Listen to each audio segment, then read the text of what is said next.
Reimagining Success, Episode 80. You're listening to Reimagining Success, the podcast where we help you reimagine your future, designing a life and career beyond the 9 to 5 that allows you the freedom, flexibility and fulfillment that you've been dreaming of. I'm your host, Anna Lundberg. Now, let's get started on those dreams.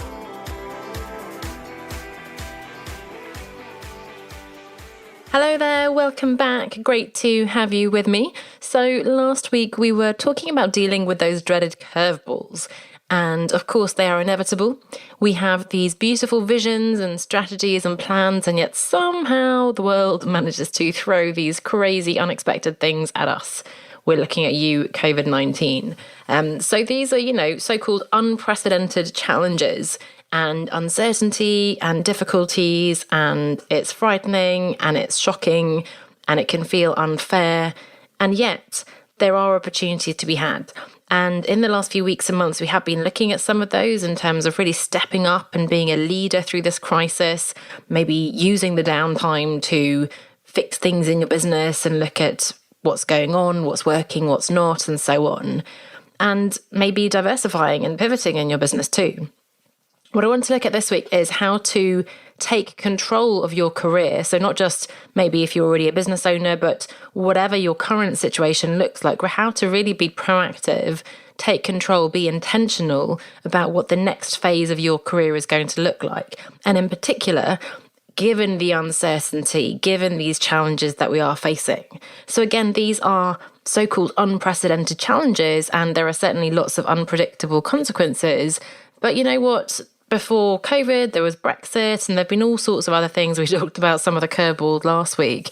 And the reality is there will always be uncertainty, and there will always be things that are outside of your control. And what I see is the danger, the risk, is that we remain quite passive and we allow ourselves to get swept away, I suppose, either just reacting to the things that happen to come our way, or not doing anything at all, just sort of being in that grump and complaining and feeling frustrated, which is completely understandable.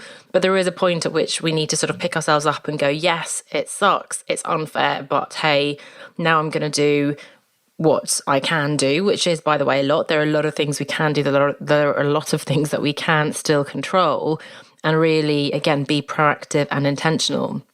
What we don't want to do is just sit on our bums and wait for a recruiter to come along and give us our dream job, or wait for the perfect business idea to come along, or wait for that spark of inspiration, wait for that incredible opportunity to come along. Because yes, there are incredible opportunities, and maybe there is a dream job or an incredible business idea, whatever that looks like out there. It's very unlikely just to plop down into your lap. So sorry to disappoint you. Again, there are opportunities. And I'm not talking about painting a really bleak picture here. If anything, I'm talking about the fantastic chance you have now to rethink, to reconfigure, regroup, and reimagine the next phase of your career. And then, again, be very proactive in how you design that next phase. So again, you want to be proactive. And when I say proactive, I don't mean sending out 200 job applications, updating your CV, cold calling, adding everyone you can find on LinkedIn, whatever that looks like. I'm not talking about manically signing up to every recruiter and so on. The truth is that recruiters, as fantastic as they are, play a certain function. They will match you to whatever job happens to seem the best fit on paper. And the reason why I say that is that if we're talking about pivoting, changing direction in our career in particular. So if we're talking about maybe, let's say, a couple of scenarios. So maybe you've been furloughed during COVID-19, and this is really prompting you to think differently about your career. You're thinking, hang on a second, I love being at home by myself, with my partner, with my family. I hated the commute. I can't imagine going back to the same mindless job as before. Now rethinking, maybe things could look a bit different. Or maybe you've been really hit hard by this pandemic. Maybe you've been actually not just furloughed, but made redundant. And of course, you're concerned now about how on earth am I going to find another job, and what does that look like, and so on. Or maybe, you've been thinking for a long time that you wanted to leave this job and do something else. And now it just feels like as good a time as any, I suppose, to go about doing that.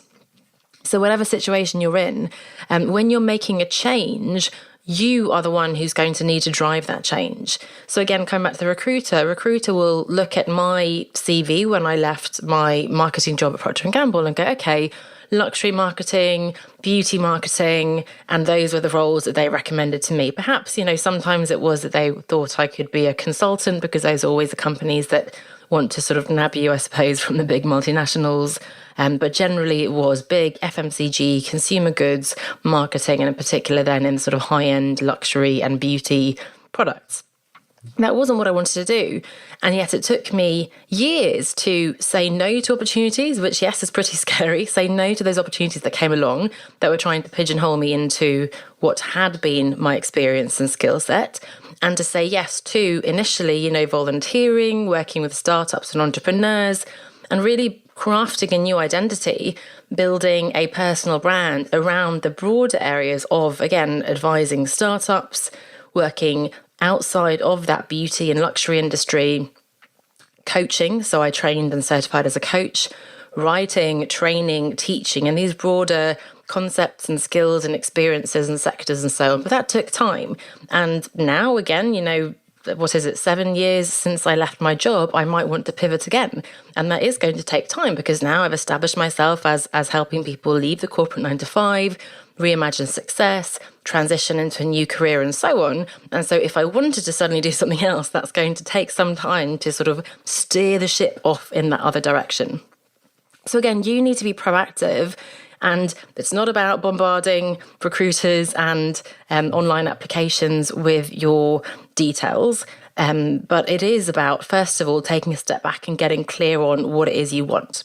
So I know that's what I always talk about on this podcast. That's what this is all about.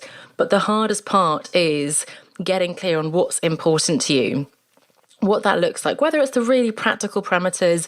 I don't want to have a long commute on the M25. I don't want to have to go to the office every day.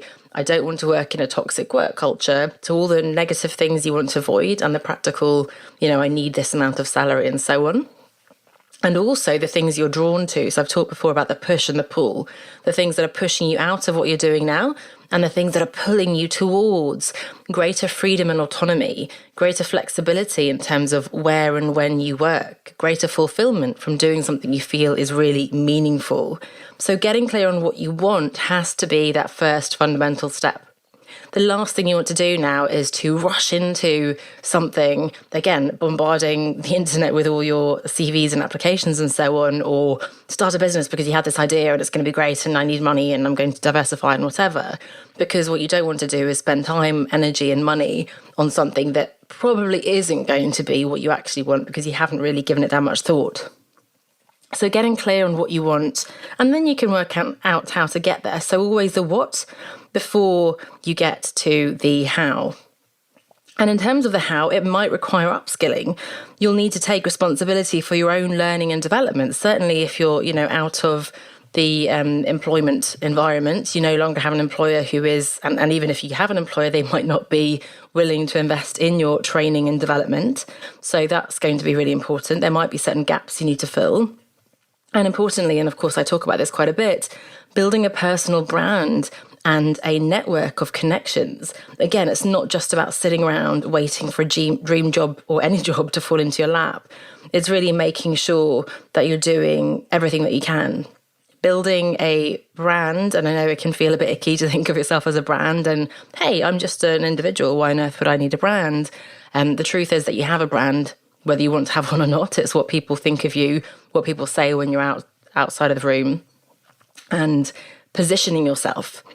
Probably on LinkedIn, certainly right now, we are obviously limited to online more generally, but really positioning yourself as someone who knows their stuff, who's sharing content, engaging in conversations, being a real contributor in a particular space. And you don't have to be the guru, you don't have to be the top expert, but you're contributing to the discussion, you're saying interesting things, you're showing that you know stuff about whatever it is that you're wanting to work in, and that will get you so much further. It's going to open up so many doors to opportunities and connections that you never would have had otherwise. And just imagine, even when you do get to that stage of uploading your CV and your cover letter to some application, if that person who's responsible, whether it's the HR manager, more likely the hiring manager, the director, the CEO of that company, has been engaging with you on LinkedIn and seen your stuff and had conversations with you about these latest trends in the industry, surely that's going to give you a leg up. That's going to give you a better positioning than if you're just one of 300 anonymous applications.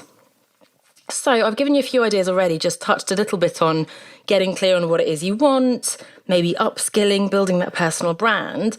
However, I want to go into this in more detail, and I've just recorded for you a new webinar. So it's about an hour long. It's a free session that you can sign up to at onestepoutside.com/take control.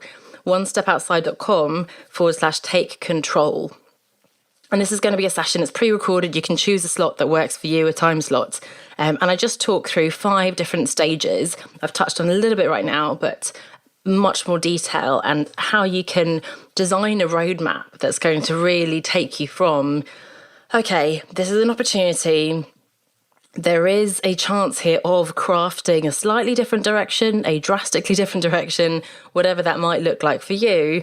And I can control this. There are things I can do. I don't have to just wait around worrying about what's going to happen. The magic is, and I wrote a blog post about this years ago that got picked up by Business Insider and Inc. and Arianna Huffington and all sorts, the opportunities do appear.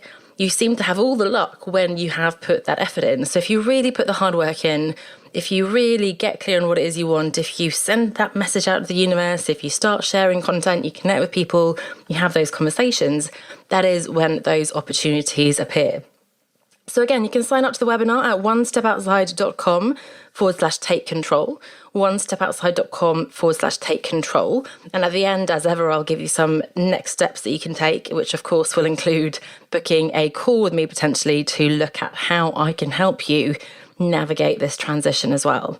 But it is an exciting time. I know it's scary. I know it can feel unfair and frustrating. But once you're ready to accept what is happening, what has happened, accept that there will always be uncertainty and these curveballs that we talked about last week, and then look for the opportunities, look for how we can create solutions, focus on what we can control, this may well be an incredible, exciting time for you, and perhaps even the best thing that's ever happened. So look forward to seeing you on the webinar. Look forward to speaking to you soon. Have a wonderful week, and I'll see you next week. Bye for now. Do you feel like you're just not where you want to be professionally, and you're ready to reimagine a life and career outside of the corporate 9-to-5?